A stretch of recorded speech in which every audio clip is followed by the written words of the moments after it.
It was RBI's first monetary policy of FY23, and the central bank has kept in repo rate unchanged at 4%. This is the 11th consecutive time that the central bank has held fire when it comes to interest rate.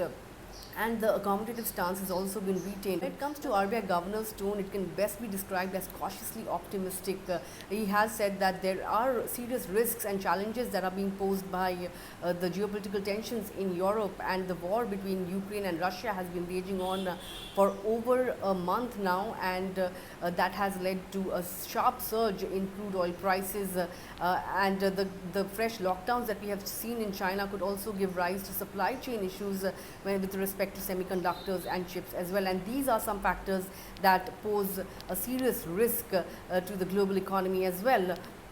So in light of all these challenges, the governor has scaled down the growth forecast for FY23 to 7.2% versus an earlier estimate of 7.8%. And when it comes to inflation, well, that estimate has been jacked up to 5.7% versus 4.5%. So you can see a sharp scale up in inflation forecast for the current fiscal, and these are based on projections of crude prices that the governor believes will hover around the $100 a barrel mark for quite some time.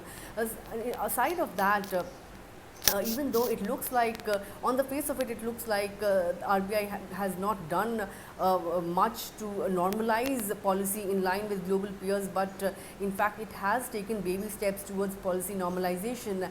If you look at what some liquidity management steps that the governor has announced, well, he has said that he has introduced the standing deposit facility at 3.75%.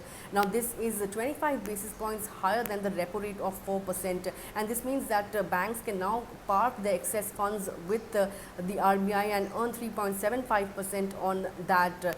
When it comes to the marginal standing facility, banks can go ahead and borrow from the RBI at 4.25%, which is again 25 basis points higher than the repo rate of 4%. So this brings the liquidity corridor to 50 basis points.